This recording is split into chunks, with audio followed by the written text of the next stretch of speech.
He woke before the sun, not because he needed to, but because an empire requires its emperor to stand on the balcony and survey it in the dim hour when the city is quiet enough to hear its own machinery. Adrian Vale stood shirtless and still, a silhouette cut from glass and shadow, 38 floors above downtown Los Angeles. Steam rose from the infinity pool to the left like a thin veil. On the right, beneath a cover that fit like a second skin, slept a shape with lines so precise they looked aerodynamic even at rest. He did not look at the pool. He looked at the shape. He looked at the one thing he had wanted before he could put a name to wanting: speed, power, inevitability. Adrian poured espresso from a chrome lever machine that hissed like a trapped cat and drank it without sugar. He was not a man who softened edges. He had made a portable payments company during the end of a recession, sold it to a bank before the bank knew what it had bought, and then harvested the data that floated like plankton in the tide of consumer transactions. He built an analytics firm out of what everyone else ignored, the tiny ticks of appetite that told you what a city would crave before the city even knew to be hungry. The small moments, like the small coins, added up. Now the city knew to be hungry for him. On the wall behind the kitchen island hung a triptych of charcoal greys, broken by a thin vein of gold. A critic had told him it was brave to show restraint. He had nodded and paid the invoice. Adrian did not buy art to be brave. He bought it for the same reason he bought anything, the way acquisition calmed the static in his brain. There had been a time when a blue glass candle flickered in a brown kitchen and a small ceramic figure of a woman in a starry cloak stood beside a jar of dried oregano. He had grown up staring at that face with downcast eyes, the Virgin who stood even on a cheap tile. His grandmother would brush her fingers along the edge of the tile, lips moving, breath sweet with anise. He remembered the smell and the quiet and the way it had felt like a spell that could be broken by a single loud thing. He had become the loudest thing. He did not keep candles now. He kept machines. The espresso finished and the city kept still. The shape under the cover remained a held breath. He took his phone from the counter and swiped through the messages that had arrived while he slept. A board member wanted him in San Francisco by Thursday to smooth the feathers of a partner who had misread a clause. The partner had not misread the clause. The clause had been written in a font only Adrian could see. A text from his head of PR said the Downtown Foundation wanted him at their gala. The city's cathedral renovation was lagging, and a big donor would inspire the smaller stars. He typed a single word, pass, and locked his phone. He had learned to say no, the way the ocean learned to erase footprints, with the same rhythm and without apology. He pulled the cover from the car as if unveiling a knife. The Bugatti Divo came awake in the pale light, angles and vents like the facets of a predator's eye. Matte paint drank the dawn. The carbon weave at the rear looked like the city grid seen from the helicopter, the same philosophy scaled down to a surface you could touch. You could spend a while listing numbers about the car. You could make a rosary out of them if you believed in such things. But statistics were not what had drawn Adrian to the Divo. It was the promise that a human being could fold distance like paper. It was the idea that the sky might be a material and he could bend it. He brushed a speck of dust from the fender that wasn't there. He had watched a team in France torque bolts to tolerances you could count in whispers. The car had arrived in a crate that reminded him of a coffin, and the dealer had talked to him as if he were a priest, and the car a newly discovered gospel. Adrian had smiled, signed, and not told the dealer that he had gone to church enough as a child to know that everything sacred asks for blood. He had fled that church the day he learned numbers were stronger than prayers. He learned it in a grocery store line, when his grandmother opened her wallet and found it thin. The woman in front of them counted coupons like beads, all the while glancing at the cheap statue of the Virgin in the window, and the cashier's scanner beeped with indifferent rhythm. He had wanted the rhythm to stop so his grandmother could breathe and the world could widen. He had wanted the world to be a place where his grandmother didn't have to decide between fruit and bus fare. He had wanted a room where the light came not from a candle, but from a wall. He had wanted to close the distance between wanting and having, and he learned, before he was tall enough to see over the deli counter, that the numbers running through the register determined the shape of reality, not the whispers aimed toward the plaster figure with painted eyes. So he did not whisper now. He opened the door and sat down. The cabin was a cockpit threaded with intention. The wheel felt like it had been carved to the measure of his hands. He pressed the start button, and the car woke with a muted snarl that trembled along the bones of the building and into his sternum. He loved that first vibration, the proof that the machine had a heart, and he could command it without asking. He eased the car forward in the garage and stopped at the threshold that led to the private ramp spiraling into the city. He did not drive yet. He sat and watched a grey-blue wedge of light pull itself between towers. There were mornings when he would take the car out while the city was half asleep and run along the river, past murals that changed every month, past bridges painted with graffiti angels, past neighborhoods that knew the price of butter more precisely than he knew the price of his watch. In those neighborhoods, at some street corners, there were small altars with photos taped to lampposts, beer cans turned to vases, and candles whose wax slumped like exhausted shoulders. Faces looked out of those small shrines with a calm that made Adrian uneasy because it had not been bought. He had told himself, whenever the uneasiness crept in, that calm bought nothing, built nothing, and fed no one. He had taught himself not to look. He had taught himself that a city is a machine, and machines have no room for ghosts. He thought of the email from the foundation again. They wanted him to sponsor a restoration of a chapel whose ceiling had been darkened by time and incense, and the slow fuming of candles that poor people light when they do not have other currency. The proposal said the ceiling used to be blue, like a clear morning over the Valley of Mexico, painted with stars. The proposal included photos of a statue in the corner, a woman cloaked in turquoise, standing on a crescent moon, eyes lowered in a tenderness that asked nothing, and thus asked everything. He had scrolled past the photos and pressed delete. He did not like the way the woman's gaze seemed to bypass the screen and land in his apartment. He stepped out of the car and went back to the kitchen for another espresso. He watched a hawk rise in the air outside, as if pulled by an invisible thread, and he envied for a moment the purity of a thing built precisely to its purpose. Then he remembered he had built himself to his purpose too. He was very good at remembering that when he wanted to stop thinking, his phone vibrated with a new message. A boutique insurer wanted to book an exclusive dinner to discuss underwriting something only 5 men on the West Coast could currently afford. The suggestion included a chef's name and a private room with a view of the same skyline he could see from his own home. He typed yes. He had a private fondness for the theater of other people trying to sell him something. There were stories told about him. People said he had started 3 companies with the same name in 3 different jurisdictions so he could sell each one to the other in a chain that ended in smoke and a profit. People said he once bought a painting he hated because a rival had loved it. People said he had shut down a non-profits program because the director had spoken to him with a moral tone. People said he had stood in front of a church once, waiting for his driver, and when an elderly woman asked if he might move so she could place flowers by the steps, he did not move. He stared down, not at her, but at his reflection in the black paint of the town car, and he smoothed an imaginary wrinkle in his shirt until the driver arrived. People said a lot. What was true was simpler. Adrian believed that a person should be a blade. If you were a blade, you cut. If you hesitated, you rusted. He returned to the car and touched the wheel again, and something like contentment drifted through him, thin and cool.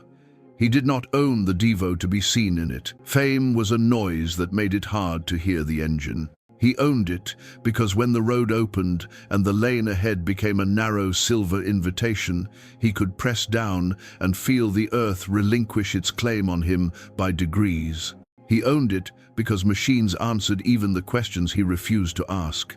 He put the car in gear and eased onto the ramp, descending into a spiral where the lights shone at intervals like a metronome. A memory rose without permission, the smell of wax and the warmth of a small kitchen, and his grandmother's voice murmuring a name over and over, not his, not any person's, but a title like a song. Reina de Mexico, Madre de las Americas.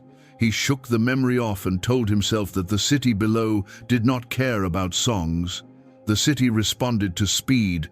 He slipped into the morning streets. The towers threw long stripes across the asphalt. Delivery trucks yawned at curbs, their doors open like mouths. A bicyclist pedaled with his head down. A bus kneeled for a woman with a cane. On a brick wall, someone had painted a woman in a blue cloak. Leaves around her like a stone garden, eyes soft enough to blur in the sun. Adrian saw the mural only as color. His gaze slid off of it as if it were a reflection on glass. He set the route in his head, not in the car, because he preferred to feel the city's temperature directly through the wheel and the asphalt. He would take a sweeping arc up to the hills, and then down toward the river, and then east, along a stretch where the lights favored those who believed the yellow meant go. He did not think about risk the way other people did. He thought of it as a conversation. If I do this, what do you give me? The city spoke back to him with taillights and crosswalks and green arrows.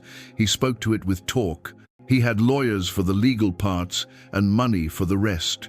And somewhere deep inside him, like a pebble lodged in a shoe he refused to remove, there was the knowledge that he liked to be near the edge, because the edge answered his oldest question: what, if anything, can stop me? He pressed the accelerator lightly and felt the answer begin. The car moved forward with that specific grace only a few machines on Earth can manage, the way a hawk translates a twitch into flight. He was not a man who believed he owed anything to the past. He was not a man who believed the city had places he should not go. He was not a man who believed a statue had anything to say to a car. The sun, still low, caught a line of glass ahead and broke into a glitter that drifted across his windshield. He smiled, not because the view was beautiful, but because it meant it would be another day in which things behaved as they should when he pressed the right buttons and said the right words and turned the right wheels. He took a breath and let the city's first real noise of the morning rise around him. Horns far away, a siren undecided, a radio from someone's open window insisting the day had a beat. He did not know yet that there are beats older than engines, and that sometimes a city has rooms where candles still carry a silence that interrupts even a man like him. He only knew the road, and the road, as always, seemed ready to be taught his name. The Bugatti Divo was not simply a machine to Adrian Vale. It was a mirror, a monument, and a weapon dressed in carbon fiber. To strangers, it looked like a dream carved into motion. To him, it was the closest thing to silence he had ever purchased. When he walked across the polished concrete floor of his garage, lights tracing his movement, the car responded without sound, as if waiting for him. There were moments when Adrian believed the Divo existed for him alone, that the artisans in Molsheim had shaped it not for a market, but for his particular hunger. The body itself was a contradiction, massive and delicate, angry and elegant. Matte graphite absorbed the light so deeply that reflections vanished.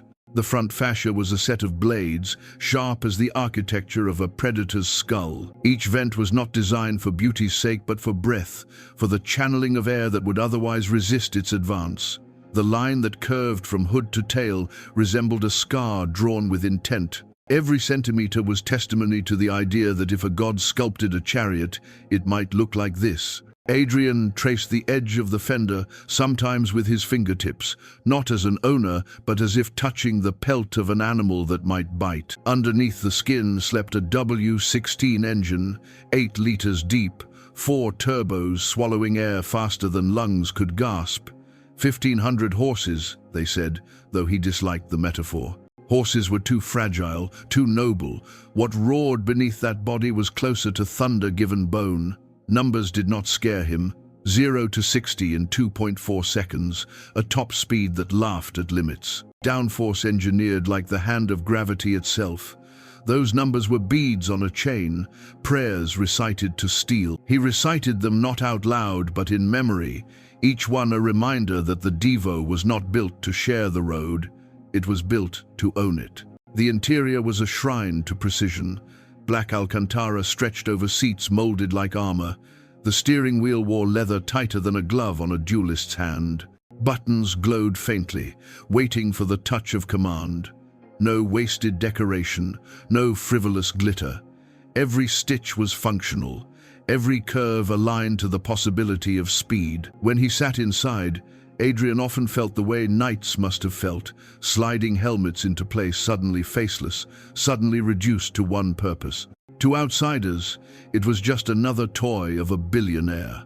Photographers crouched at street corners whenever he took the Divo out, cameras trembling as if they were hunting a rare animal. Bloggers wrote with envy and disdain in equal measure. Excess, vanity, ego, on wheels. They did not understand. Adrian did not buy the car to be envied. He bought it because in the hollow of the night, when skyscrapers ceased humming and phones ceased vibrating, there was still noise inside his head. The Divo was the one force capable of drowning it. When he drove, the city rearranged itself. Stoplights bowed before acceleration, lanes widened into runways, corners whispered challenges and surrendered. The car did not move through the city like another vehicle. It carved the city into obedience. To Adrian, pedestrians became shadows. Other cars were obstacles meant to be dismissed. At 200 miles per hour, morality lost relevance. Only reflex mattered, only instinct mattered. Only the thrill of knowing that everything soft in him had been burned away by velocity. But there was another layer he rarely confessed, even to himself. The Divo reminded him of fragility. He knew the car was unforgiving. A single mistake at that speed was not a dent, but an ending. In the roar of the engine, he sometimes heard the echo of inevitability. A slip, a distraction, a shadow on the road 1 second could carve flesh as ruthlessly as the machine carved air. Strangely, that danger made him love it more, because every ride was a negotiation with mortality, and Adrian Vale did not negotiate in any other domain. He remembered the day it arrived, crates the size of coffins lowered by cranes. A team of specialists flew across the ocean just to unbolt panels, to measure torque in silence, to polish surfaces until they could see their reflections blur. He had stood watching, arms crossed, and felt a flicker of something like reverence. Not for the men, not for their skill, but for the understanding that they were priests and this car was their altar. When the Divo touched pavement for the first time in his presence, he had thought, not with irony, that angels might look down and envy steal. The city reacted to the Divo differently than it did to Adrian. He was envied, hated, mocked. The car was adored, even by those who despised him. Children pointed with mouths open wide. Old men paused mid-step, their faces illuminated by nostalgia for a youth that had never included such miracles. Even thieves in alleys turned their heads, admiration flickering before resentment. The Divo belonged to no one, not even him, not truly. It belonged to awe. Yet Adrian claimed it, and in claiming it, believed he claimed something larger. The car was speed, and speed was victory, and victory was survival. Every time he gripped the wheel, he remembered the grocery line of his childhood, the coupons, the thin wallet, the Virgin's painted eyes above the cash register. That moment had birthed a vow. Never again would he be slow, never again would he wait behind anyone. The Divo was that vow made manifest, roaring on asphalt, undeniable. On nights when insomnia coiled tight in his chest, he would descend to the garage barefoot, pressing the cold floor with his steps. He would sit inside the car without starting it. He would place his palms on the wheel and close his eyes. In that dark, surrounded by silence, he could almost believe he had entered a sanctuary. The smell of leather replaced the smell of candle wax from his youth. The faint metallic echo of the garage replaced the hum of prayers. He was both worshipper and God, kneeling and enthroned at once.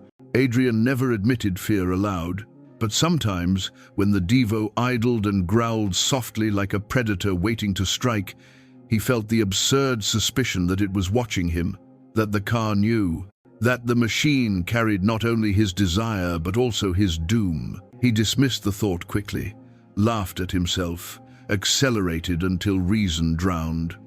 But in the quiet after, when the engine cooled, the suspicion returned like a ghost. He polished the car obsessively, more than his staff could manage. A billionaire who left yachts and penthouses for assistants to tend, yet touched every inch of this machine with his own hands. He would wipe invisible dust, trace invisible scratches, whisper curses when a bug dared smear the windshield. The ritual was not maintenance, it was intimacy, and each act tied him tighter to the idea that the car was no longer separate.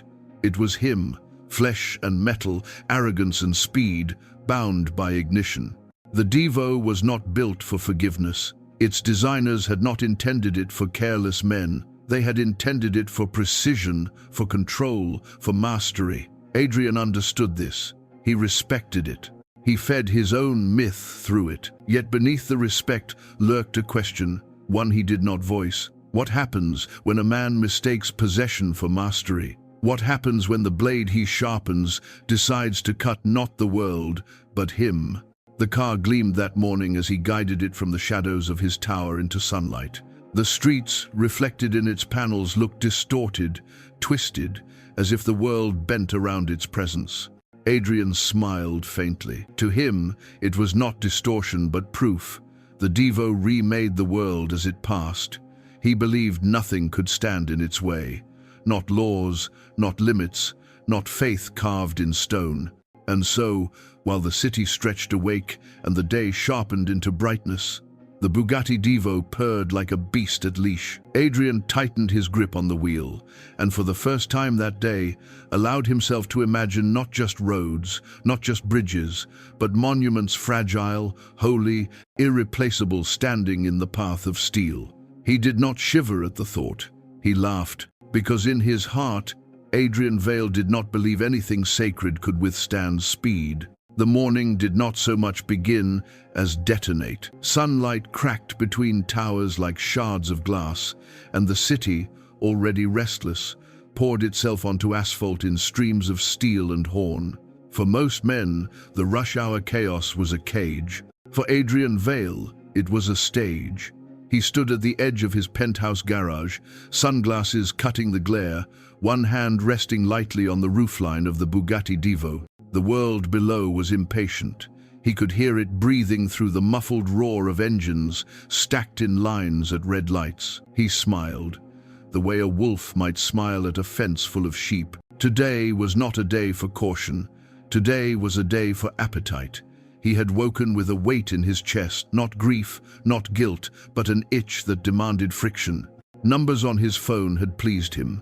Markets rising, competitors floundering, headlines whispering his name in reverent or hateful tones. Yet the numbers no longer satisfied. They were static. They did not move the blood. The city outside promised something different. Speed, impact, a risk sharpened enough to slice boredom. He slid into the Divo's cockpit, leather swallowing him whole. The engine came alive with a growl that seemed to shake the ramp. The sound startled a flock of pigeons nesting in a nearby ledge. They erupted into air, scattering like debris from an unseen blast. Adrian watched them rise through the windshield, and for a moment he felt they were fragments of something older, shadows of prayers once spoken on this land, before it became concrete. The thought irritated him. He pressed the accelerator, and the car leapt forward, chasing silence. Downtown unfurled in bursts of color. Neon signs flickered against morning light.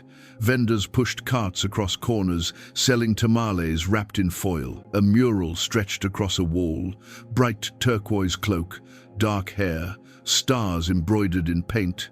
The Virgin again, her eyes lowered, gaze soft.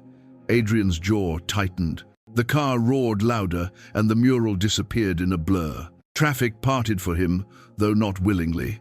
Honks rose, curses lifted from open windows, but the Divo carved lanes where none existed. Adrian threaded through gaps that should not have been gaps, the car's body a blade against the city's fabric. He laughed once, low, when a taxi swerved to avoid him and nearly kissed a lamppost. In that laugh was no malice, only the intoxication of knowing the rules belonged to others, never to him. The city tried to resist. A red light flashed, a crosswalk filled with bodies. Adrian slowed, not because he had to, but because spectacle required timing. Pedestrians crossed in hurried clusters, some staring openly at the car, some shaking heads with contempt, some lifting phones to capture proof of proximity. Adrian leaned back, one hand on the wheel, savoring their eyes. The Divo idled like a panther, its growl vibrating through pavement into the soles of their shoes. He watched them scatter, and when the light flicked green, he pressed forward so suddenly that one woman stumbled, clutching her grocery bag to her chest as if holding on to life itself. The riverfront road opened ahead, wide and empty. Here he could stretch the machine, hear the turbines swallow sky. He pressed deeper, the speedometer climbing in leaps. Glass towers fell behind him, replaced by brick warehouses tagged with graffiti saints and demons. The wind tore against his face through the slightly cracked window, carrying scents of tar, fried food, and river rot. It was not pleasant, but it was real, raw enough to remind him that he was alive and untouchable. Yet beneath the roar, another sound crept into his awareness. Bells, distant, uneven, tolling from a church tucked among the warehouses. Adrian caught the echo, faint through the sealed cabin. The sound needled him. He tightened his grip on the wheel and accelerated harder, as if outrunning it. But the bells clung, repeating in his skull. He told himself they were nothing, just metal struck by wood, vibrations wasting themselves in the air. Still, the irritation lingered like a splinter. He cut right, climbing toward the hills. The road twisted, narrower now, lined with shrines and staircases leading to old neighborhoods. On one corner, candles still burned from the night before. Their wax pooled around a small altar built of concrete blocks. Flowers drooped in glass jars. Above them, another image of the Virgin, laminated against rain. Adrian glanced once, then looked away sharply. Why did the city insist on placing her everywhere? As if her eyes belonged to every brick, every stone, every shadow? The Divo surged, curves bent beneath its will. Adrian leaned into them, body pressed against leather, eyes narrowed in pleasure. He felt the tires grip, felt the machine coil and release like muscle. Each turn was a question, and each acceleration was his answer. Yes, faster, more. Cars appeared in his path slower, timid, forgettable. He overtook them with contemptuous ease, the exhaust screaming as he left them behind. In his rear view, they shrank into dots, like the past itself. Ahead, the road rose and straightened, revealing the city's heart sprawled below, glittering in sun. He inhaled, chest expanding, as if he had conquered something simply by arriving at that view. The day grew hotter. Asphalt shimmered with mirages. The air tasted of heat and dust. Adrian felt sweat bead at his temple, but welcomed it. He had never trusted comfort. Sweat meant effort, effort meant victory. He pressed forward, climbing higher, where houses turned into villas, guarded by iron gates, and statues dotted gardens. One statue in particular caught his eye. On the slope of a hill, in front of a modest white chapel, stood a figure draped in turquoise, her hands folded, her eyes lowered in serenity that mocked his momentum. The Virgin again, sculpted in stone, larger than the murals, larger than the memory of his grandmother's kitchen. Sunlight struck her face, making her seem luminous, almost alive. Adrian's jaw clenched. The road curved toward the chapel. For a moment, it seemed the Divo was aimed directly at her, like a spear drawn back in a god's hand. The thought thrilled him. He laughed again, louder this time, not caring who heard. In his laughter was defiance, mockery, a declaration. Nothing could stop him. Not men, not gods, not stone carved in the likeness of heaven's queen. The day had only just begun, but already it felt charged, electric, dangerous. The city seemed to hold its breath, and Adrian Vale, billionaire at the wheel of his black beast, had no intention of slowing down. The hill road narrowed into a ribbon of stone and shadow, winding like a serpent toward the chapel. The morning sun had sharpened into a blade overhead, throwing light across the asphalt so bright it looked molten. Adrian Vale felt the wheel trembling slightly under his palms, the car eager, impatient, like a predator straining against leash. He pressed harder. The Bugatti answered with a snarl, its 4 turbos swallowing air, its tires clinging to the road as though it had claws. The statue loomed ahead, Our Lady of Guadalupe, carved in pale stone, rising above the slope as if rooted in the earth itself. She stood in her turquoise cloak, her eyes cast down, her hands folded in peace that neither wind nor sun could disturb. Around her base lay fresh flowers, some already wilting, their petals browned by heat. Candles had melted into white rivers, hardened in the grooves of the concrete altar. The smell of wax and roses drifted faintly even to the road. Adrian saw her, and for a moment time stuttered. The figure was too familiar, too insistent, like a face that had followed him through every mural, every shrine, every memory of his grandmother's kitchen. He clenched his teeth and leaned into the wheel, as though speed itself could erase her presence. The road curved toward the chapel. A line of cars slowed respectfully as they passed, their drivers bowing heads, some crossing themselves, some lifting hands in quick prayers. Adrian sneered. He shifted down, engine howling. The Divo lunged forward, overtaking them all in a flash of steel and thunder. Horns blared, shouts erupted, but they were behind him now, meaningless. Ahead lay only the statue, radiant in sunlight, and then the moment unfolded not in seconds, but in fragments, as if the world itself had been broken into shards of glass. First, the shimmer, heat rising from asphalt, twisting air into a mirage that blurred the line of the road. Adrian's eyes flicked for a fraction of a heartbeat, calculating, correcting. Then, the distraction. A child at the roadside, clutching a balloon shaped like a star, staring wide-eyed at the monster car. The balloon slipped from her fingers and drifted upward, silver against the blue. Adrian's gaze caught it, absurdly, for half a breath. Next, the miscalculation, a curve tighter than memory. Asphalt cracked where rain had eaten the stone. Adrian turned too late, too sharp, the tires screaming as grip faltered. The Divo swayed, a beast suddenly uncertain. And finally, inevitability. The chapel steps rushing up, the statue rising larger and larger in the windshield until she seemed to fill the entire sky. The world slowed. Adrian's heartbeat pounded like drums in a cavern. His breath caught in his chest, suspended between inhale and exhale. The engine roared, tires shrieked, glass trembled, dust leapt from the road, particles dancing in sunlight like sparks from a dying fire. The Virgin's eyes, though carved in stone, seemed alive, gazing downward not in accusation but in sorrow, as if she had foreseen this collision long before Adrian was born. Impact. The front of the Bugatti struck the base of the statue with a sound that was not simply noise, but something older, like a bell struck by thunder. Stone cracked, flowers scattered into the air, candles shattered in bursts of wax and flame. The Virgin swayed, fractured lines running across her cloak. For a heartbeat, she seemed to resist, rooted in earth, unmovable. But the weight of steel, the fury of speed, the arrogance of man all bore down at once. The statue broke. Her face split first, eyes collapsing into shards. Her hands crumbled into dust.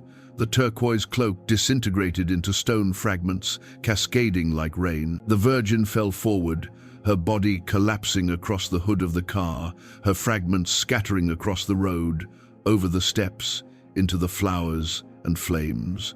The windshield exploded. Shards of glass sprayed into the air like ice, catching sunlight in sudden brilliance. Adrian raised an arm instinctively, but the world was already fire and splinters.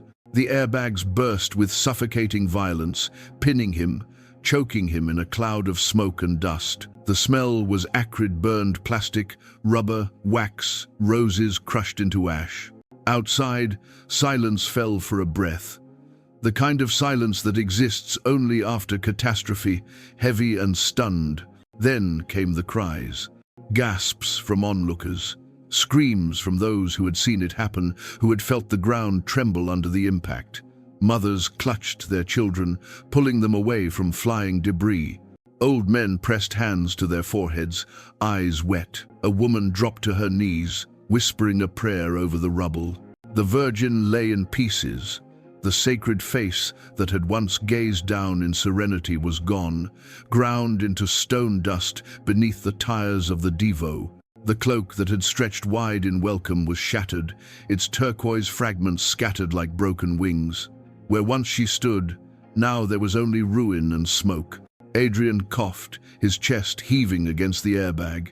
He tasted blood, sharp and metallic, at the back of his throat. For the first time in years, fear flickered in his eyes, not fear of death, but of something stranger, something older, pressing on him from the fragments outside. He tried to laugh, to dismiss it, but the sound caught in his throat. The Virgin's gaze, even in rubble, seemed to follow him. Cameras were already lifted. Phones captured the scene, recording every angle the billionaire's beast of a car smoking against the ruins of the holy statue. Sirens wailed in the distance, drawing closer, their echoes mingling with the cries of the faithful. And Adrian Vale, pinned in leather and steel, realized the one truth he had always denied. Speed could destroy stone, but it could not silence faith. The city would remember. The world would remember. And perhaps, in the shattered silence, heaven itself had begun to watch. For a long heartbeat, the world seemed to hold its breath. Dust hung in the air like fog, grey and luminous in the sunlight. The acrid smell of rubber and burned oil spread outward, clinging to throats and eyes. Pieces of stone still rolled down the chapel steps, clicking softly as they settled. Shattered glass glittered like frost across the pavement. And there, at the center, the Bugatti Divo sat mangled and gasping smoke, its once perfect lines twisted into something grotesque. The statue of Our Lady of Guadalupe was gone. In its place lay ruin. The turquoise cloak had splintered into shards, scattered across the road like fallen stars. The serene face, once gazing downward in eternal compassion, had been reduced to fragments barely recognizable as human. The altar was broken, flowers crushed under tires, candles extinguished in a splash of wax. A holy silence hovered over the wreckage, as if heaven itself were stunned. Then sound returned. A scream broke from the crowd, high-pitched, raw. A woman fell to her knees on the curb, hands pressed together in prayer, sobbing words that trembled out of her chest. Others shouted, some in rage, some in disbelief, some in helpless lament. Children cried, their parents pulling them back, shielding their eyes from the devastation. A man cursed loudly in Spanish, shaking his fist toward the wreck, then turned away as if unable to bear the sight. Dios mío, someone cried. He destroyed her. Phones rose like weapons. Dozens of hands reached upward, recording the scene, snapping photos, live streaming to strangers across the city. The billionaire's gleaming monster of a car, now broken, its front crumpled against the ruins of holiness, became an image destined to spread far beyond this street. The digital eye captured what the human heart could barely endure. The collision of arrogance and faith, wealth and reverence, flesh and stone. Adrian Vale sat inside, pinned by airbags, coughing in smoke. Blood streaked his forehead, where glass had kissed him. His chest heaved, but his eyes were open, unfocused, staring through the cracked windshield at the rubble before him. He could hear voices outside, muffled by ringing in his ears. but he could not yet comprehend them. What he understood, with brutal clarity, was the absence of her face. The Virgin was gone. Had done it. Around the wreck, people pressed closer. Some crossed themselves, whispering prayers through tears. Others shouted insults. Demonio! Arrogante! Murderer of the holy! A few hurled stones at the car, chips of concrete striking the hood with sharp cracks. Police had not yet arrived, and the crowd swelled with anger and grief. A young boy darted forward before his mother could grab him. He knelt by the rubble, lifting a broken piece of the cloak, turquoise paint still clinging to the stone. He cradled it against his chest like treasure, whispering words no one else could hear. His mother pulled him back quickly, scolding, but the fragment stayed in his small hands. A man in a white shirt climbed the chapel steps, brushing away dust, searching through the rubble. His fingers closed on the upper half of the Virgin's hand, broken clean from the statue. He lifted it high, tears streaking his face. "She is still with us," he shouted. The crowd murmured, some nodding, some weeping harder. Even in pieces, the faithful sought meaning. Sirens grew louder, slicing through the air. Ambulances, police cars, fire trucks, all converging on the hill. Blue and red lights pulsed against the dust, painting the ruins in violent color. Officers rushed forward, pushing the crowd back. "Step away! Step away!" they shouted, forming a barrier. Paramedics forced open the car door, dragging airbag cloth aside. Adrian coughed violently as oxygen met his lungs, his body resisting their hands as they tried to pull him free. "I'm fine," he rasped, though his voice cracked with blood. His suit was torn, his hair matted, but his arrogance clung stubbornly. He tried to rise, staggering, but the paramedics pressed him down. His eyes, however, never left the broken altar. Through the chaos, through the shouting, through the flashing lights, he stared at the rubble as though expecting it to move, to reassemble, to rise against him. Cameras zoomed closer. News vans screeched to a stop. Reporters spilled out, shoving microphones toward the barricade, shouting questions. "Mr. Vale, do you realize what you've destroyed? Is this an accident or deliberate? Do you feel any remorse?" Adrian did not answer. His silence, caught on camera, seemed louder than words. Inside the chapel, shaken parishioners lit candles again, this time on the steps, building a small sea of flames around the broken base of the statue. They sang through tears, voices trembling, hymns to the Virgin, cries for mercy, pleas for understanding. Their song rose above the sirens, haunting, unyielding.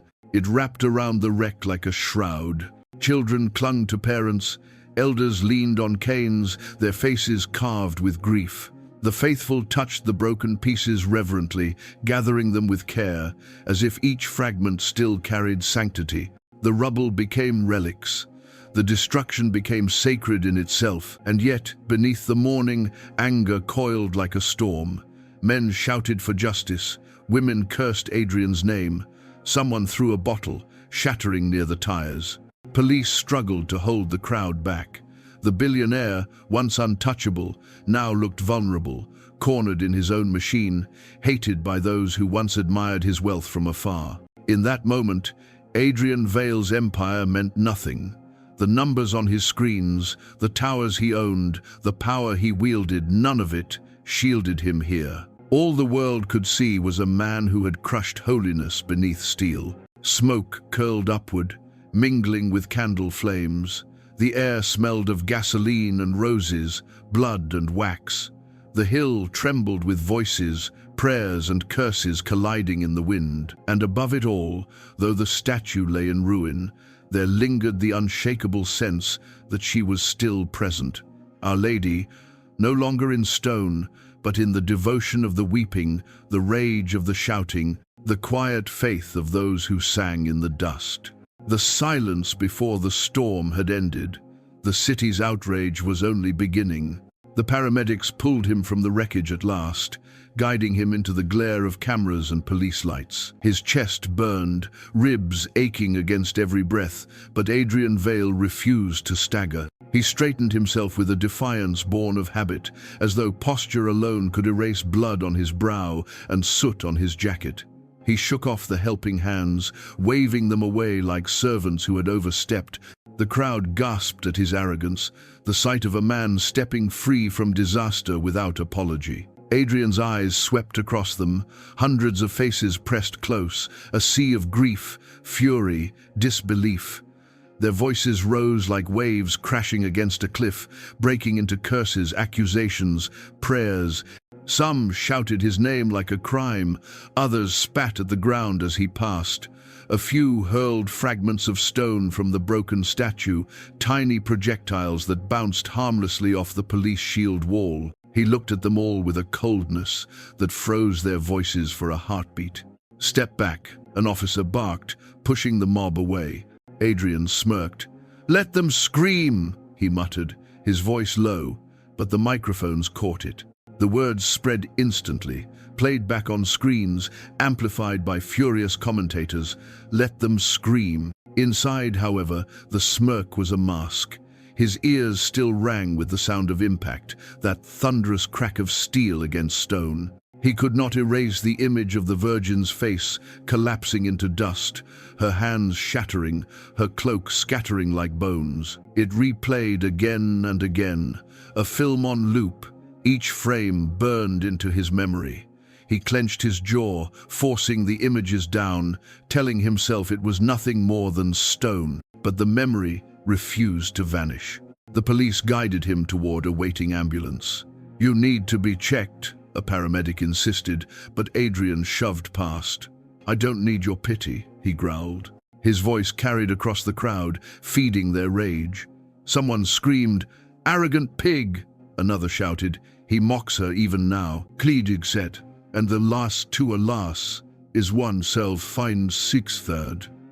Journalists swarmed the barricade, their voices sharp, questions fired like bullets. "Mr. Vale, do you feel responsible for desecrating a holy symbol? Was this reckless driving or intentional? Are you aware this statue is sacred to millions?" Adrian turned, his gaze burning through them. "It was an accident," he said finally, his voice firm, clipped. "A mistake, nothing more." The crowd erupted, nothing more. The words sliced their hearts. Mothers wept harder, men shook fists. Reporters repeated the phrase, already shaping it into headlines. Inside, a flicker of doubt gnawed. He remembered the balloons slipping from the child's hand, the shimmer on the road, the bells. Too many coincidences. For the first time in years, Adrian wondered if there had been something more than miscalculation, something watching, something choosing. But he buried the thought under fury. Fear could not show. Fear was weakness. He straightened his jacket, brushing away dust, ignoring the sting of glass embedded in his skin. He raised his chin, voice sharp. If your God cannot withstand a car, then perhaps he was never strong to begin with. Gasps tore through the crowd. Some lunged forward, stopped only by police batons. A woman fainted. A priest, trembling with rage, shouted from the chapel steps, "Blasphemer, you spit on heaven." His words carried like fire, igniting the mob. Adrian's lips curled into a bitter smile. He had not planned to speak, yet the words spilled out, reckless, cruel, born from the terror he refused to acknowledge. Stone breaks, statues fall. The world belongs to those who can drive fast enough to take it. It was madness to speak so, but the billionaire's pride demanded it. Cameras devoured his defiance, broadcasting it live. Screens across the city filled with his blood-stained face, his mocking smile, his disdain for the sacred. But inside, his chest trembled. He felt the weight of thousands of eyes, not just the crowd before him, but millions watching through lenses. He felt the shards of the Virgin's cloak inside his mind, cutting deeper than glass. He felt something heavy pressing on his lungs, like judgment. He told himself it was only adrenaline, only pain, only the chaos of the moment. He told himself this over and over, even as the priest's words echoed in his ears. "Blasphemer, you spit on heaven." Police escorted him into a black SUV, away from the wreck, away from the cries. Inside, behind tinted glass, Adrian exhaled sharply, pressing fingers against his temples. He wanted silence, but instead he heard sirens, hymns, weeping. The car pulled away, but the sound seemed to follow, embedded in him. For the first time in years, the billionaire did not feel untouchable. He felt hunted not by men, not by laws, but by something older, invisible, relentless. Yet when the cameras stayed on him, when the world demanded contrition, Adrian Vale gave them only defiance. Because arrogance was the last armor he had left. The story of the crash spread before the smoke had even cleared. It was carried first by the screams of those who saw it, then by the hurried fingers of those who filmed it, and finally by the digital currents that flowed faster than blood. By noon, the entire city knew. By evening, the world knew. But those who had stood on the hill, those who had felt the ground shake and smelled the roses turn to ash, carried memories far heavier than any screen could display. They spoke to reporters with trembling voices, some whispering, some shouting, some unable to stop their tears. Each witness carried a fragment of the truth, a shard of the event, like pieces of the shattered statue itself. An old woman named Maria Alvarez had been kneeling on the chapel steps when the car came. She was lighting a candle for her husband, gone 10 years but still alive in her prayers. She remembered the sound, first a roar that did not belong in a holy place, a sound that shook her bones. It was like a demon, she told the cameras, her wrinkled hands clutching the rosary tight. I looked up and I saw the machine, black and angry, coming toward her. And I swear to you, hijos, I swear her eyes lifted, the Virgin's eyes lifted. She looked at him just for a second before the crash. He meant to God. Reporters leaned closer. Are you certain? I am old, not blind, Maria snapped. Her voice broke softer now. I saw sorrow in her eyes. She knew. A street vendor, Jose Ramirez, had been pushing his cart nearby, selling tamales wrapped in foil. He remembered the screech of tires, the balloon slipping from the child's hand, the moment the world seemed to slow. I thought it was thunder, he said, his apron stained with salsa and soot. But then I saw the pieces flying, the cloak, the face, the flowers, all in the air together. People screamed, but me, I could not scream. My tongue was stone. I just watched. I still see it when I close my eyes. The Holy Mother falling, and that man sitting inside his car like a king who had killed her. His voice trembled, his eyes reddened. I sold many tamales today, but I would give every coin back to not have seen this. A teenager, Lucia Torres, had been recording on her phone the moment it happened. Her video would later spread across social media, the Bugatti cresting the hill, the Virgin's form filling the frame, then the explosion of impact. But when she spoke, it was not about views or fame. I didn't want to film it, she confessed to a journalist. I only wanted to show my friends the car. It was so beautiful, you know, shiny, powerful. I wanted to show off, say, look, I saw it with my own eyes. And then, it destroyed her. Her hands shook as she held her phone. I can't stop hearing the crash. Everyone online is replaying it. Millions of people have seen it now. But I was there. I smelled the candles burning. I heard people praying. I'll never forget the sound of stone breaking. It's worse than any scream. A priest, Father Ignacio, had been standing inside the chapel when the statue fell. He emerged into dust and chaos, his cassock gray, his eyes wet. It was desecration, he said firmly, voice steady despite grief. This was no accident of speed alone. This was pride colliding with holiness, and pride always destroys. He looked directly into the cameras. The Virgin does not need to defend herself. She is mother. She suffers with us. But God sees, God remembers. And no empire, no machine, no wealth will silence what happened today. Some in the crowd nodded, crossing themselves. Others wept harder. His words spread like fire across the airwaves, igniting faith and fury alike. But not all voices carried condemnation. Diego, a young mechanic who had idolized Adrian Vale for his success, spoke hesitantly, torn between awe and fear. "I saw the car fly, and part of me thought it was beautiful. Even when it hit, even when the stone broke, I thought, that's power. That's what money can buy." He rubbed his greasy hands on his shirt, ashamed. "But then I saw the people crying, the candles burning in the dust, and I felt dirty, like I had admired something evil. Now I don't know what I believe. Maybe both things are true. Maybe beauty can be evil." And then there was the child, Sophia, the girl whose balloon had slipped from her hand. She clutched her mother's arm tightly, eyes wide, unable to speak for hours after the crash. When she finally whispered, her words were simple. She fell because he was angry. Her mother tried to correct her, saying it was an accident, but Sophia only shook her head. He was angry. I saw it in his eyes when he drove. The lady tried to stop him, but he was too angry. Her balloon, silver and star-shaped, had drifted upward during the crash, caught on a power line.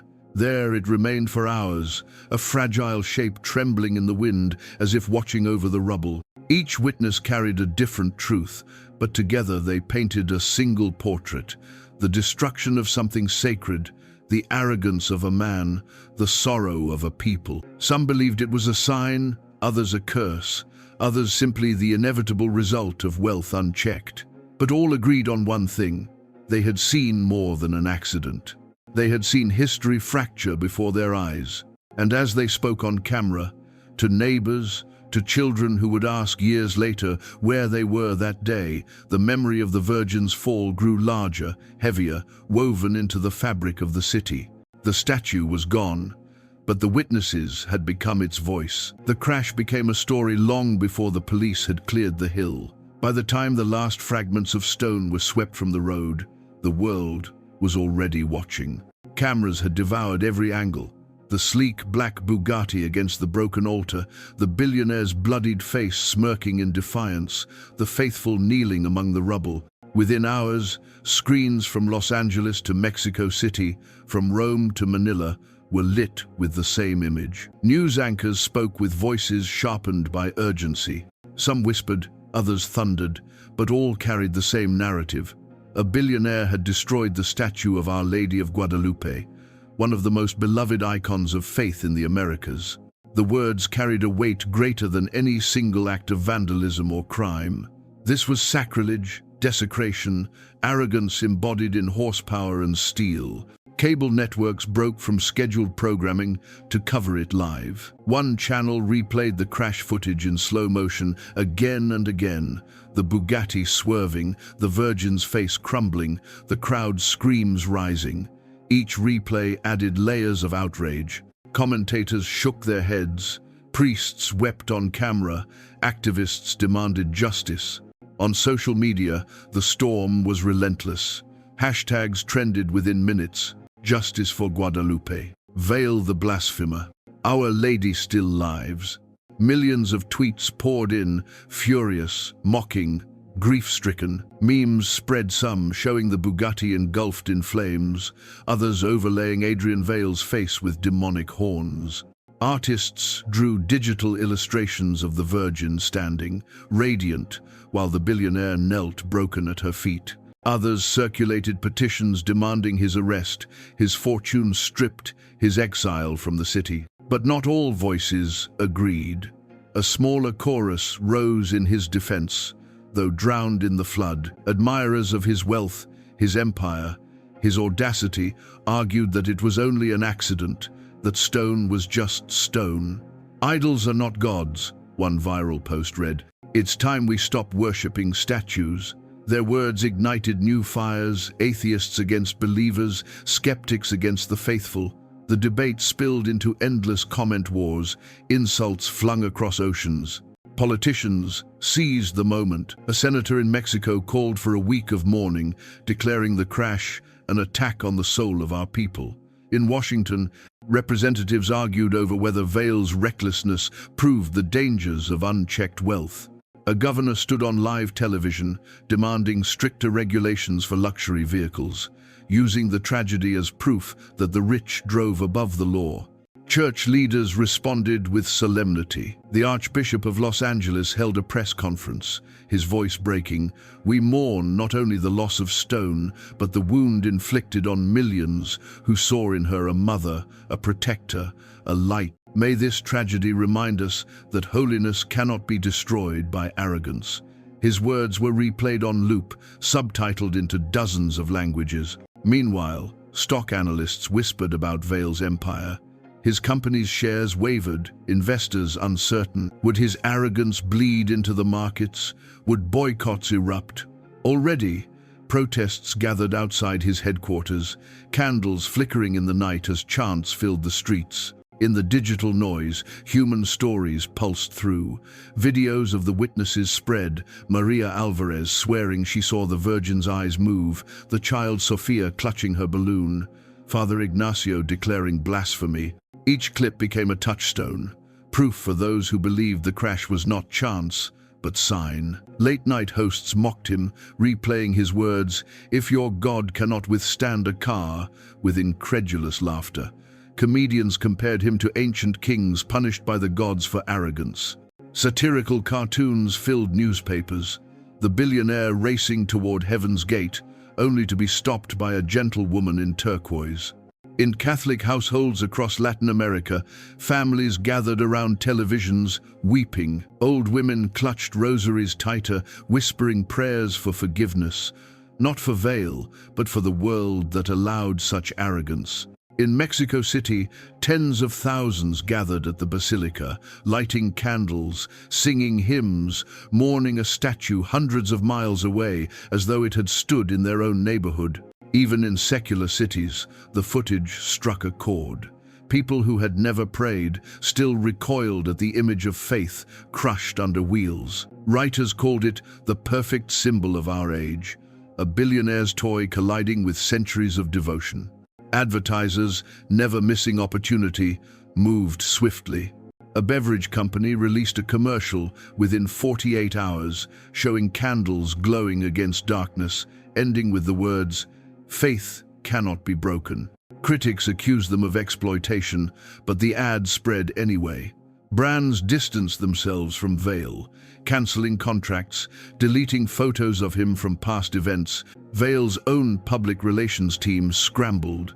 A carefully crafted statement was released. Mr. Vail deeply regrets the tragic accident that occurred. He respects the faith of millions and promises to cooperate fully with investigations. But the damage was done. The statement was mocked, dissected, dismissed as hollow. Meanwhile, conspiracy theories bloomed. Some claimed the Virgin's destruction had been predicted in secret prophecies. Others swore the crash was staged to test public devotion. A few said they saw light in the dust, an apparition rising from the rubble. Grainy videos appeared online, slowed down, zoomed in. "Look, her face glows just before it shatters." Believers spread them with fervor, skeptics scoffed. But through the noise, one fact remained undeniable. Adrian Vail had become the most hated man in the world overnight. Not because of greed or scandal or corruption, those sins the world tolerated. He was hated because he had struck down something sacred, something untouchable. The media storm raged on, a hurricane of outrage and mourning, of mockery and devotion. And though the statue lay in fragments, the image of its destruction became indestructible, etched forever into the memory of millions. Adrian Vail had wanted to be remembered. Now he would be, but not as an emperor, not as a genius, not as a man of power. He would be remembered as the billionaire who drove his machine into the heart of faith and left the world gasping in grief. The chapel stood wounded, its altar broken, its front littered with fragments of stone and wax. Yet, as the days passed, instead of emptiness, the ruins became a gathering place. Pilgrims came first from the surrounding neighborhoods, then from across the city. Then from towns and villages hundreds of miles away, they carried flowers, candles, rosaries, banners of the Virgin's image printed on cloth. Where a sacred statue had fallen, a living shrine began to rise. The first night after the crash, priests from nearby parishes walked barefoot up the hill, cassocks brushing against dust. They carried lanterns, their flames flickering against the shattered remains. Father Ignacio, who had seen the destruction with his own eyes, knelt beside the broken base and began to pray aloud. His voice trembled, but it did not falter. Soon others joined him, priests, nuns, lay people, mothers with children clinging to their skirts, men with rough hands clasped in reverence. Their voices rose together, weaving into hymns that pushed back against the silence of loss.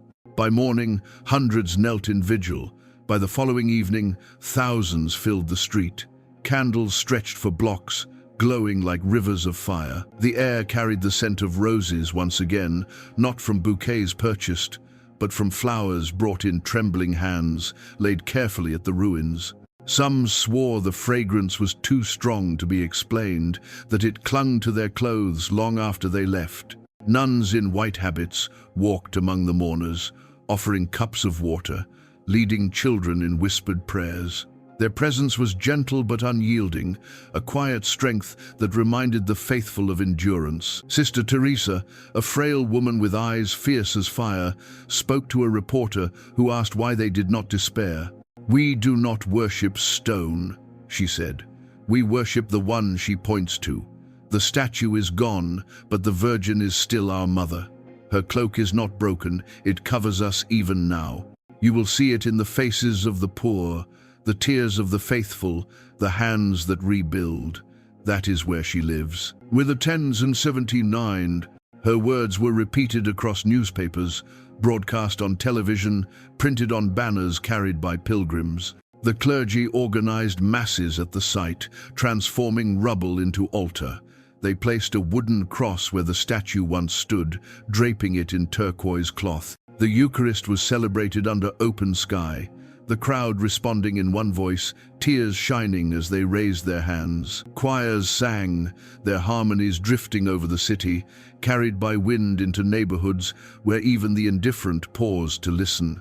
Pilgrims arrived barefoot as acts of penance, some walking for hours, some for days.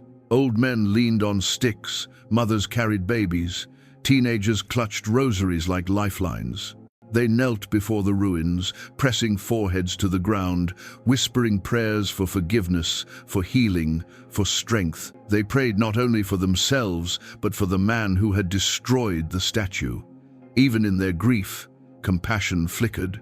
"Lord, forgive him, for he knows not what he does." But others prayed with anger, with fire in their throats. "Mother, avenge yourself," they cried.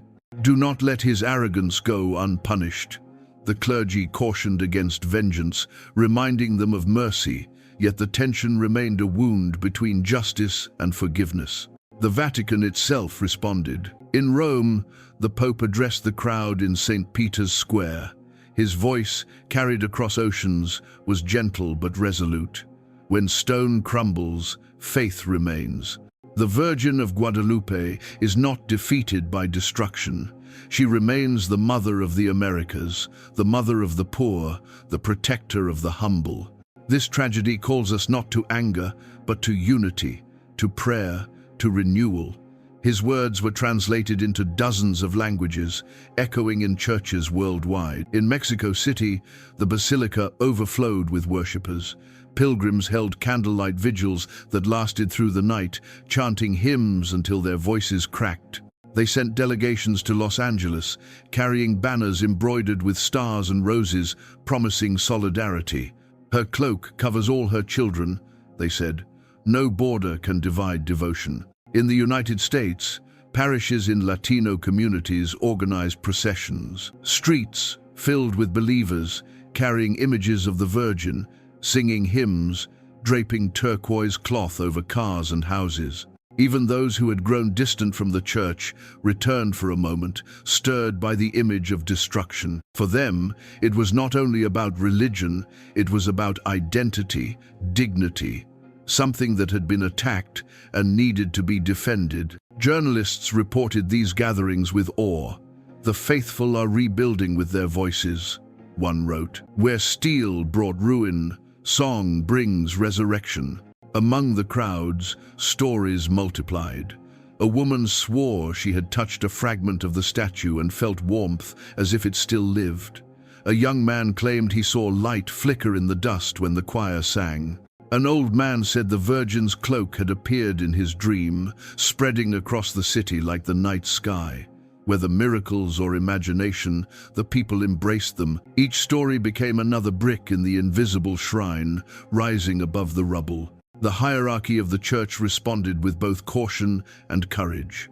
They condemned Adrian Vale's arrogance, but reminded the faithful that vengeance belonged to God. They announced plans to rebuild the statue, not with stone alone, but with donations from the poor as well as the rich, so that all may place a piece of themselves into her form. Fundraising began at once. Children offered coins from their allowances. Vendors pledged a portion of every sale. Churches across continents announced collections. Within days, millions had been raised. The rebuilding became not just a project, but a movement, a defiant proclamation that faith could not be destroyed by steel.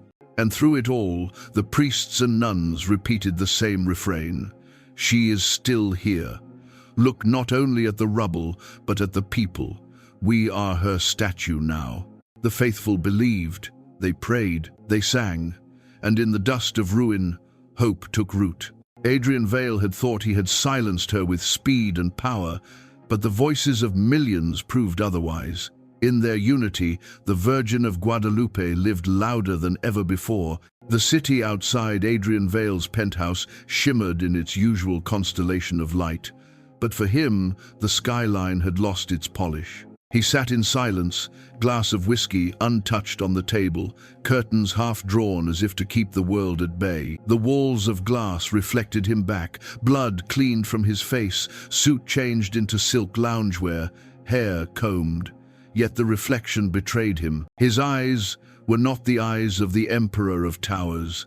They were restless, haunted, burning with something that refused to be drowned. The television played in the background, muted, but he did not need the sound. He saw enough in the scrolling banners: "Vale desecrates sacred icon," "Outrage spreads across continents," "Faith unites against billionaires' arrogance." Footage of the crash replayed silently, the Bugatti colliding, the Virgin crumbling. Even without sound, the images screamed. He looked away, then back again, trapped in the loop. He told himself he was watching to measure damage, to anticipate lawsuits, to calculate public relations strategy. But calculation did not explain the tightness in his chest, nor the way his fingers trembled when the statue's face disintegrated frame by frame. He downed the whiskey in one swallow, wincing at the burn, then poured another. The drink steadied his body, but not his mind. Memories leaked through, uninvited. He saw his grandmother's kitchen again, the flicker of a cheap candle, the ceramic tile with the Virgin's image, the smell of anise on her breath as she whispered prayers. He had despised those whispers as a boy, despised the way they made poverty feel tolerable. Yet tonight, the memory struck him not with contempt, but with ache. For the first time in years, he wanted to hear her voice again, to ask what prayer she would murmur for a grandson who had driven steel into holiness. He shook his head, furious at the weakness. Faith was nothing, he told himself. Stone was nothing. The Virgin was nothing but myth dressed in turquoise. But the words sounded brittle in his mouth. His empire had been built on strength, on numbers, on certainty. Tonight, certainty felt thin as glass. Adrian rose and paced the apartment. Each step echoed against marble floors, hollow. He passed the Bugatti's miniature replica on his shelf, a collector's model cast in flawless detail. He picked it up, turned it in his hands. In its mirrored surface, he saw again the collision, the statue's fragments scattering. His grip tightened. With a sudden surge of anger, he hurled the model across the room. It shattered against the wall, tiny wheels rolling into darkness. The sound echoed longer than it should have, bouncing off the high ceilings, off the glass, until it seemed to whisper back at him, "Stone breaks." He froze. For a moment, he thought he heard other sounds layered in the toll of distant bells, faint hymns rising on wind that should not have reached 38 floors up. He told himself it was his imagination, tricks of exhaustion, echoes from the television, but the hair on his arms bristled. Adrian returned to the couch and pressed his palms against his eyes. He had not slept in 24 hours, yet his body resisted rest. When sleep finally dragged him under, it was not mercy but torment. The dream came violently. He was back on the hill, but the road was endless, spiraling upward into black sky. The Bugatti roared beneath him, faster, faster, until stars blurred into streaks. Ahead, the statue stood again, intact, radiant, larger than mountains. Her cloak stretched across the heavens, turquoise shimmering with galaxies. Her eyes were no longer downcast. They stared directly at him, unblinking, eternal. He pressed the accelerator. The car screamed, its engine a beast tearing at the void. He would shatter her again, prove her powerless. The distance closed closer, closer, until the stone filled his vision. But when impact came, it was not stone that broke. It was him. The windshield shattered inward. Shards cut his flesh. Flames devoured leather. Smoke filled his lungs.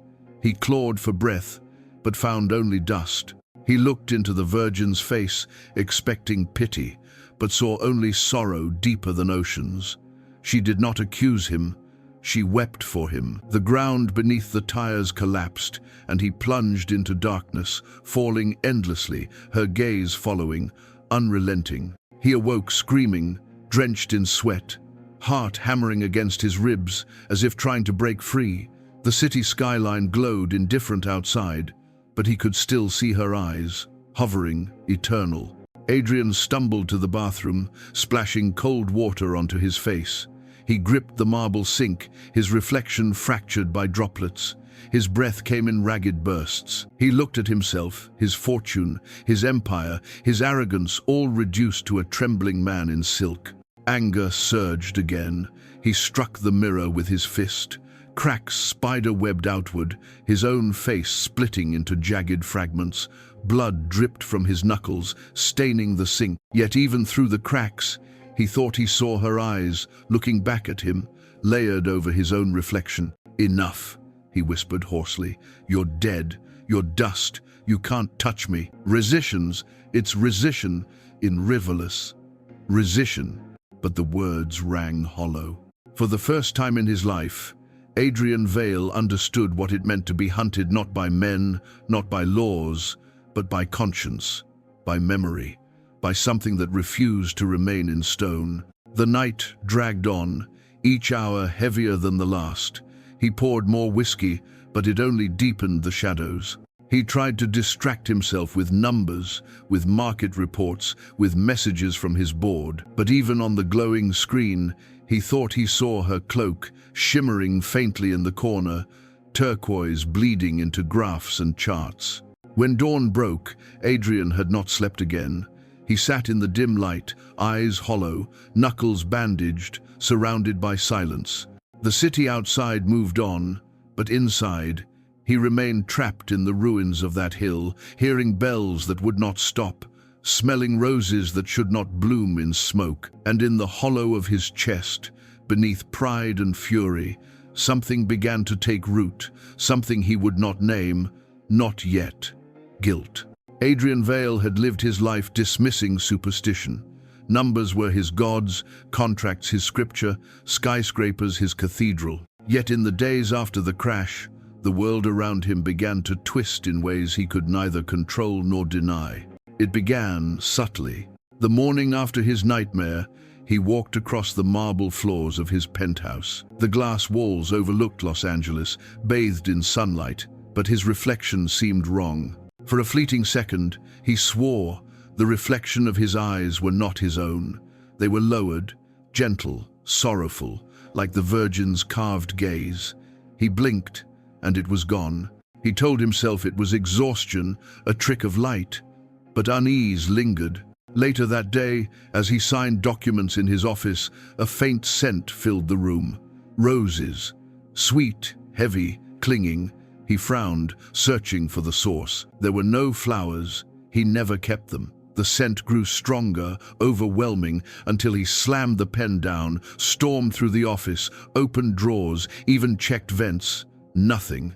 And then, as suddenly as it had come, it vanished, leaving only silence. That night, insomnia returned. He poured whiskey, stalked through his penthouse, tried to drown the ringing in his ears with music. Yet beneath every song, he heard bells, not the sharp chime of city clocks, but church bells, uneven, mournful, as if rung by invisible hands. He checked his phone, no notifications. He muted the music. Still, the bells tolled, faint but persistent. He pressed his palms against his ears until they ached, but the sound remained, vibrating inside his skull. Sleep came in fragments, and when it did, the dreams were worse. He saw the statue whole again, standing taller than his towers, her cloak stretched across the sky, studded with stars that pulsed like living eyes. He stood before her, barefoot on broken glass. She did not speak, but her silence thundered louder than storms. He tried to run, but the ground cracked beneath him, opening into blackness. Each night he fell. Each night he woke, gasping, sweat soaking his sheets. During the day, the signs followed. Screens flickered when he walked past. On the elevator ride down to the lobby, the digital numbers glitched, skipping floors, pausing at 13, though the building had none. His phone rang with unknown numbers. When he answered, there was only static, and buried in the static, faint whispers he could not decipher. One evening, as he stood on his balcony overlooking the city, the lights of Los Angeles stretched in endless glitter. But in the distance, one building's windows glowed turquoise, forming the shape of a cloak. He blinked, rubbed his eyes. The glow shifted, dissolved back into random light. Yet his heart pounded. News only worsened his torment. The footage of the crash looped endlessly across networks, but sometimes, when he watched alone, he saw something others did not. In the dust cloud of the statue's fall, he swore he saw a face forming, luminous for a heartbeat, watching him. He replayed the video, again and again. Sometimes the face appeared, sometimes not, as if mocking his sanity. His staff noticed his frayed nerves. Meetings grew shorter, his temper sharper. Assistants whispered about him, pacing halls at night, speaking to himself, slamming doors. Investors pressed for answers, but Adrian withdrew, refusing calls, locking himself in the penthouse. He could not tell them the truth, that he was haunted not by people, but by presence. The climax came one night in the garage. He had avoided the wrecked Divo, hidden away in storage. But now curiosity drove him. He descended into the underground chamber, the air heavy with oil and dust. The car sat under a sheet, silent, like a corpse. He pulled the cover back slowly. The hood was crumpled, windshield shattered, metal twisted. But what froze his breath was not the wreck itself, it was what lay scattered across the hood. Rose petals, fresh, red, fragrant. They had not been there before. He staggered back, heart pounding. He called security, demanding answers, but the guards swore no one had entered. Cameras showed nothing. The petals, when gathered, crumbled into dust in his hands. He told himself he was hallucinating, stressed, guilty. Yet the next morning, every mirror in his penthouse bore a faint crack, radiating from the center outward like a spider web. When cleaners tried to polish them, the cracks deepened, though the glass had never been struck. Adrian felt cornered. For the first time in his life, he had no control, no explanation. He tried to drown the fear in arrogance, repeating the words he had spoken. Stone breaks, statues fall. But the words no longer convinced him. Deep inside, he sensed the truth. This was no longer about stone. This was about him. Everywhere he turned, the Virgin followed. In murals he had once ignored, her eyes seemed sharper, aimed directly at him. In the chants of protesters outside his building, her name rose louder than his own. Even in his solitude, the scent of roses returned, seeping into his clothes, his skin, his breath. It was as if the spirit of Guadalupe had stepped beyond stone, beyond paint, beyond altar, and now walked unseen in the rooms of his empire. And Adrian Vale, master of numbers and towers, realized he had awakened something he could not silence.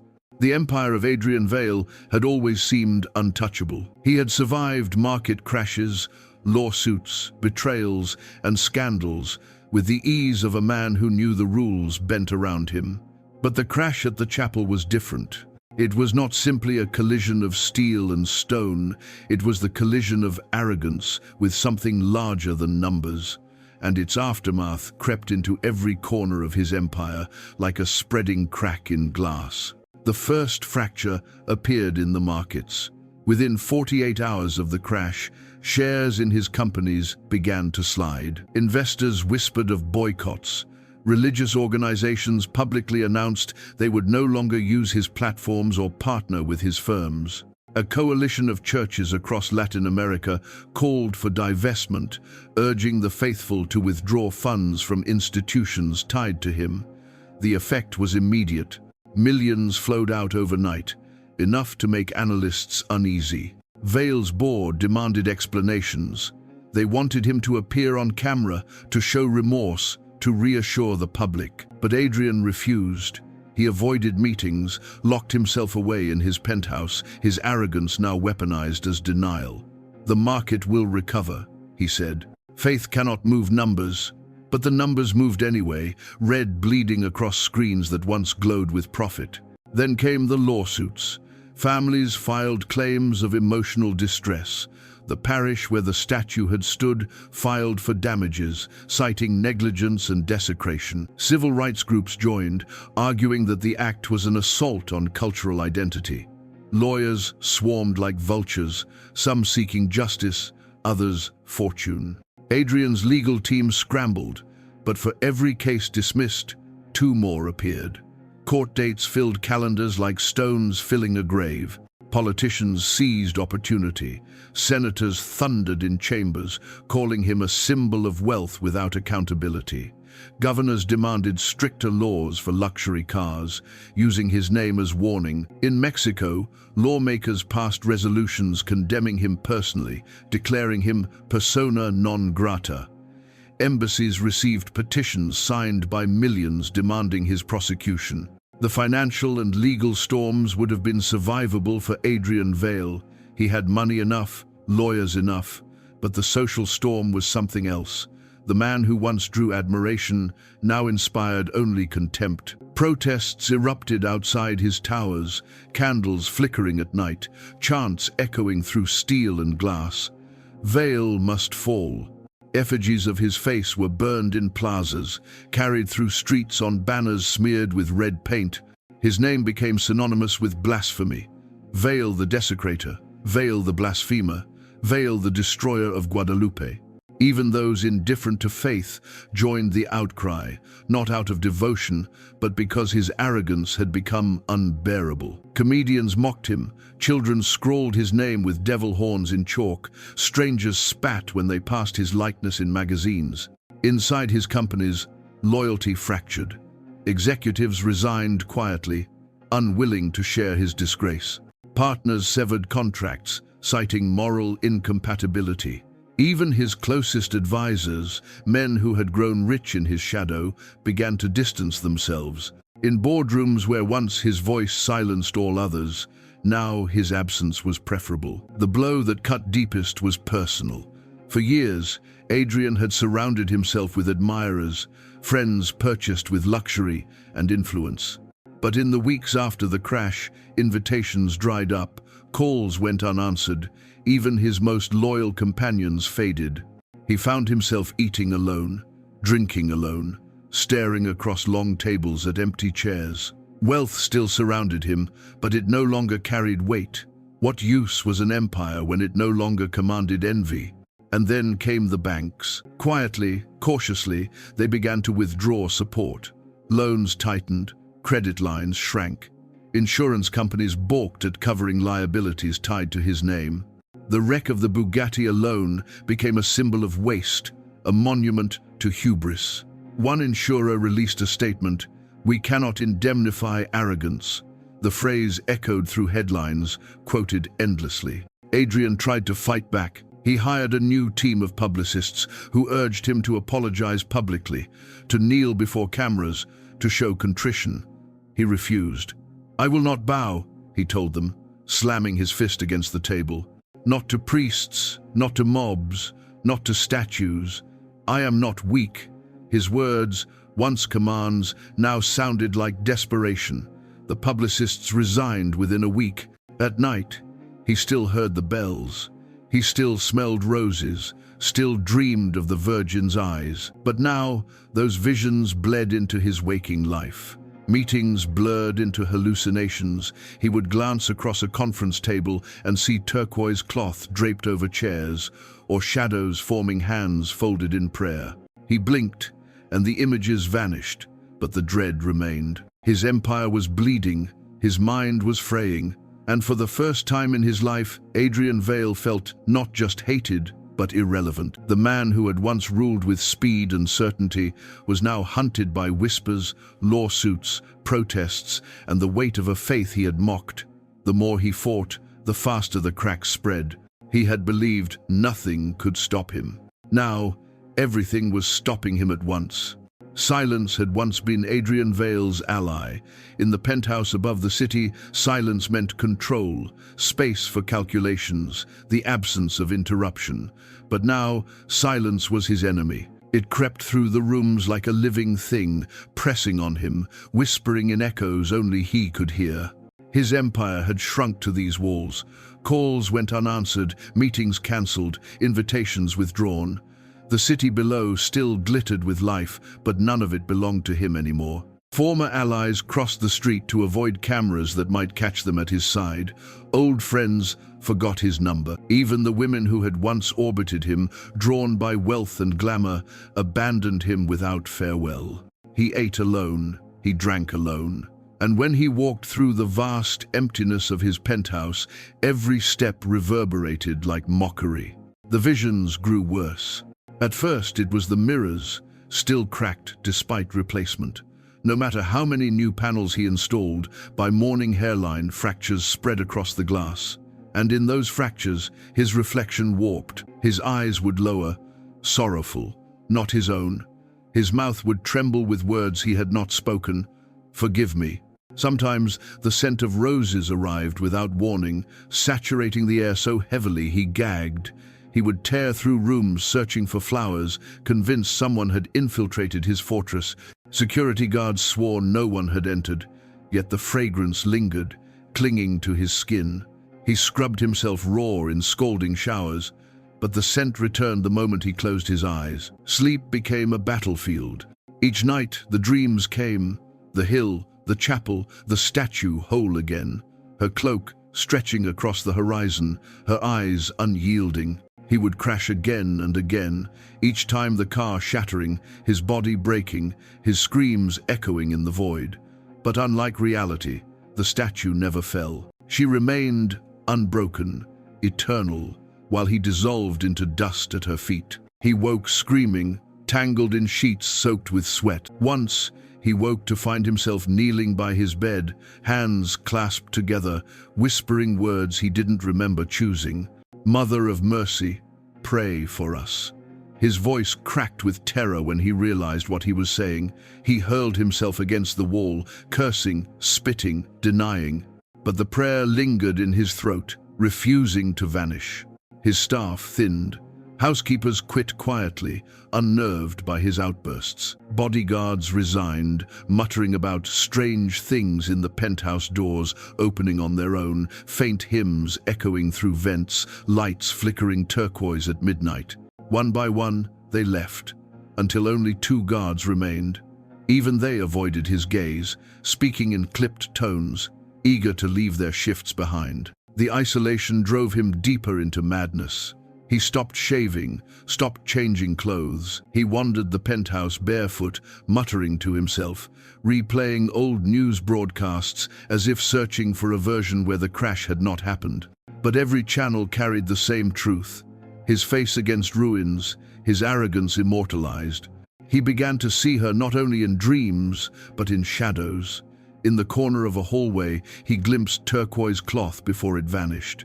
In the reflection of his whiskey glass, he saw folded hands. Once, as he staggered toward the balcony, he swore she stood on the railing, luminous, her sorrowful eyes fixed on him.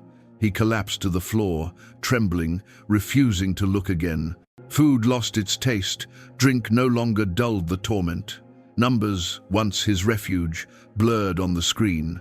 He tried to bury himself in financial reports, but turquoise ink bled across the spreadsheets, turning profits into prayers. He smashed laptops against walls, tore papers into shreds, but the symbols always returned. Nights stretched endlessly. Bells tolled faintly in his ears, never ceasing. Sometimes hymns rose beneath them, voices of crowds singing in languages he didn't understand, but somehow knew. He pressed his fists to his ears until blood seeped from his nails into his skin. Still, the sound endured. Paranoia consumed him. He ordered curtains drawn at all times, convinced drones hovered outside. He accused his guards of betrayal, screaming that they were spies sent by the church. He tore through closets, searching for hidden microphones, ripping shelves apart. He smashed every camera in the penthouse, every phone, every device, until silence truly surrounded him, yet even then, he felt watched. The Virgin's eyes haunted him everywhere. In one moment of drunken defiance, he staggered to the wrecked Bugatti, still kept in storage. He stood before its twisted metal, staring at the place where the statue's fragments had once lain. "You are gone," he hissed. "Do you hear me? You are gone." He pounded his fists against the hood until his knuckles bled. Then, breathless, he froze. For there, in the dented steel, faint outlines had formed lines of turquoise paint, as if her cloak had imprinted itself into the car's wounds. He stumbled back, horrified. His guards found him screaming in the garage, ordering the car to be destroyed. Yet when the crane came to lift it, the machinery stalled, hydraulics failing, sparks flying. Workers refused to continue, muttering that the wreck was cursed. The car remained, a corpse he could not bury. By the third week, Adrian no longer trusted the boundary between waking and dreaming. He wandered rooms at night, whispering apologies, only to rage against them by dawn. He tore paintings from walls, shattered statues he had once purchased for millions. None of it mattered. The emptiness grew heavier. He was alone, not by accident, but by consequence. The empire he had built had abandoned him. The faith he mocked now surrounded him, and within the silence of his penthouse, Adrian Vale confronted the one enemy he could not buy, silence, sue, or outrun: himself. And himself was crumbling. The hill where the statue once stood had become both a wound and a pilgrimage site. For weeks it lay in ruin, scattered with shards of stone and dried wax, guarded only by candles that never seemed to go out. But slowly, almost imperceptibly at first, the wound began to heal. Not through money or power, not through government decrees, but through the hands of the faithful. It began with the parish. Father Ignacio, still trembling from the day of the crash, gathered his flock on the chapel steps.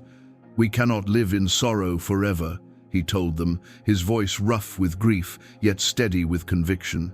"The Virgin is not gone. She is alive in us.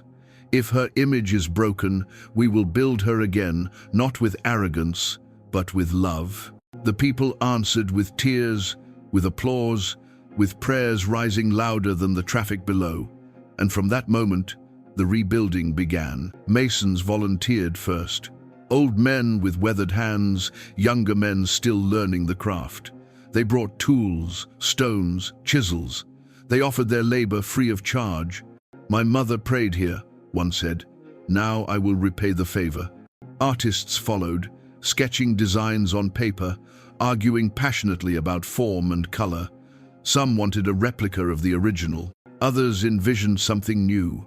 A virgin rising from broken shards, cloak spread wide to gather all who suffered. In the end, the community voted, deciding not to erase the memory of the crash, but to honor it. The new statue would be taller, brighter, forged from both stone and metal, salvaged from the wreckage. A symbol not of defeat, but of resurrection. Children carried coins in their palms, dropping them into donation jars. Street vendors pledged a portion of every tamale, every taco sold. Women sold embroidered cloths, stitched with roses and stars, giving all proceeds to the fund. Even the poorest found ways to give a loaf of bread, a handful of candles, a day's labor sweeping rubble from the steps. News spread of this grassroots rebuilding, and pilgrims began to arrive not only to mourn but to work. Farmers from distant valleys brought wood for scaffolding, carpenters hammered beams into place. Sculptors from Mexico and Spain offered their skill, traveling at their own expense. Choirs came to sing while workers labored, filling the air with hymns so that the sound of chisels mingled with song. The site became a living cathedral. Each day began with prayer, workers laying down tools to kneel together, asking for strength. Each evening ended with Mass, the sun setting behind makeshift altars as voices rose in unison. Torches lit the night, glowing against half-carved stone, against metal beams rising like ribs of a new body. What had been shattered was becoming whole again, but differently, stronger. Media that had once fixated on Adrian Vale's arrogance now turned their cameras on the rebuilding. They captured children painting stars on tiles, women braiding flowers into garlands, men sweating under the weight of stone blocks. The story shifted, from destruction to rebirth, from blasphemy to resilience. Anchors spoke of a people who refused to be silenced. Editorials praised the community's strength. Even secular voices admitted admiration. Politicians tried to claim credit, offering funds, promising support. But the parish refused to let government own the narrative. "This is the people's work," Father Ignacio declared. "No man, no office, no billionaire will claim this miracle. It belongs to all." And so the people continued, united not by contracts or profits, but by faith and memory. Months passed. Slowly, the figure of the Virgin emerged from stone and steel. Taller than before, her cloak swept wider, her eyes lowered in the same serenity that had comforted generations. But at her feet, the sculptors added something new. Fragments of the old statue embedded into the base, visible reminders of what had been lost. Among them lay twisted pieces of steel from the wrecked Bugatti, incorporated into the foundation not as trophies of arrogance, but as proof that even the instruments of destruction could be transformed into symbols of grace. When the day of unveiling arrived, tens of thousands gathered on the hill. Pilgrims filled the streets, their banners waving turquoise and gold. Candles flickered as far as the eye could see. Choirs sang, their voices carrying across the city. The veil fell, and the new statue stood radiant in sunlight. She was not merely stone, she was story, memory, resurrection. Her cloak gleamed, her eyes lowered in compassion, her hands folded in eternal prayer. The crowd gasped, then erupted into cheers, sobs, applause. Some knelt, some raised arms, all felt the weight of the moment. Father Ignacio spoke, his voice trembling with joy. Steel tried to break her, arrogance tried to silence her, but here she stands again. Not because of one man's wealth, but because of millions of hearts. She is more alive today than ever. Remember, statues may fall, but faith always rises. The people shouted in response, "Viva la Virgen, viva la Madre de Dios." They have liking, in hadden de many delition, he feed a many delitions of line, is well or not to exceper, and the 10 delition sim, in father fire, in hell to Cain. Instead, you can see the tendance of this. Candles lit the hill for nights afterward, turning it into a sea of stars. Pilgrims touched the base, kissed the stone, pressed photographs of loved ones against it. Some wept silently. Others danced in celebration. The hill that had once been a site of desecration had become a beacon of unity. And as the world watched, something undeniable was clear. Adrian Vale had destroyed a statue, but in doing so, he had unleashed a force far greater than himself. Faith had not crumbled. It had grown, brighter and stronger, rising from ruins with unshakable defiance. The community had rebuilt not only stone, but itself. And in the glow of that resurrection, hope spread farther than the shadow of any tower he had ever built. Adrian Vale no longer recognized the man in the mirror. His jaw was unshaven, his skin pale, his eyes bloodshot and hollow. The silk robes he once wore with pride now hung loose, stained with spilled whiskey and ash from cigarettes he had smoked until his fingers yellowed. His penthouse, once immaculate, was a mausoleum of broken glass and shattered furniture. Curtains were drawn tight against the skyline he had once ruled. The world had become too bright for him. Outside, the city had moved on. Protests still flared, lawsuits still multiplied, but attention had shifted toward the resurrection of the statue. Headlines no longer spoke his name with rage. They spoke of the people's triumph, of the Virgin rebuilt. His story, once thunderous, was already fading into footnotes of infamy. But inside Adrian's mind, the fire had not dimmed. It raged louder, hotter, consuming him with visions he could not control. The bells never ceased. Day or night, they tolled in his ears, heavy, mournful, insistent. At first, he thought they came from churches across the city, but no one else heard them. When he called his guards, demanding they confirm, they shook their heads. Silence. Only he was chosen for this torment. The scent of roses filled every room, stronger each day. He smashed vases, tore apart cushions, burned clothing, convinced someone was planting flowers in secret, but the scent only thickened, sweet and suffocating, as if it bloomed from the very walls. And then there were the eyes. He saw them in mirrors, in windows, in puddles on the street, when he dared venture out. Eyes lowered in compassion, not anger, yet their sorrow was worse than wrath. He screamed at them, cursed them, covered them with sheets, but they returned. They always returned. On the night the new statue was unveiled, Adrian sat alone in darkness. He had refused every invitation to appear in court, ignored every plea from his board, dismissed every call for apology. Tonight, the city celebrated without him. From his balcony, he saw faint glimmers in the distance. Thousands of candles climbing the hill like stars torn from the sky. He heard the hymns carried by wind, even 38 stories high, and for the first time in his life, he wept. Not from guilt, not yet, but from something deeper, from the realization that the world had gone on without him and he was utterly alone. The dreams that night were different. He stood once again before the statue, but this time, she was not broken. She towered above him, luminous, her cloak stretching wider than the sky. The stars, embroidered in her mantle, glowed like living fire. She looked at him, not with pity, not with sorrow, but with something heavier, truth. "Why me?" he whispered, his voice trembling, his arrogance finally cracked. "Why do you follow me? Why not leave me to rot?" Her lips did not move, yet her voice filled him, soft and relentless. "Because even you are my child." The words crushed him more than any judgment. He fell to his knees, sobbing, clawing at the ground. "I don't want your mercy," he screamed. "I don't need it." But his voice cracked into despair, the words hollow. He collapsed forward, forehead pressed against dust, shaking. When he awoke, he was on the marble floor of his penthouse, still kneeling. His body trembled, his throat was raw. Around him lay rose petals, dozens of them, scattered across the floor though no one had entered. He staggered back, terrified. By morning, the news broke. His companies had collapsed overnight. Investors had fled, banks had withdrawn, lawsuits had frozen his accounts. Adrian Vale, once worth billions, was bankrupt. The empire was ashes.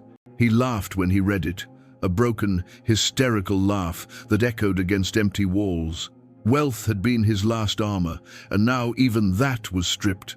All that remained was him, weak, trembling, haunted. Days later, his bodyguards abandoned him, leaving keys on the counter. Housekeepers refused to return. His penthouse was silent except for bells and roses. He drank the last of his whiskey, then sat staring into the skyline, unable to move. The end came quietly, though it shook the city like thunder.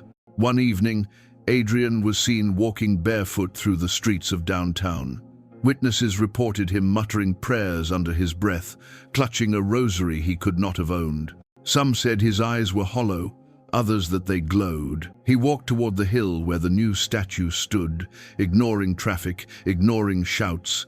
Cars swerved to avoid him, cameras followed, live streams exploded. He climbed the steps of the chapel slowly, like a penitent pilgrim. Thousands were gathered there for prayer, and silence fell as he appeared. Murmurs spread. It's him, the blasphemer, the destroyer. Rage rippled through the crowd, but none moved forward. Adrian stopped at the base of the new statue. She towered above him, radiant in torchlight, her cloak shimmering turquoise. He fell to his knees, tears streaked his face. For the first time in his life, his voice broke in surrender. "Forgive me," he whispered. "I am nothing. I thought I was everything, but I am nothing." The crowd gasped. Some shouted for vengeance, others wept. But before judgment could come from men, something else happened. The air shifted. The scent of roses grew thick, overwhelming. Candles flickered violently, though no wind blew.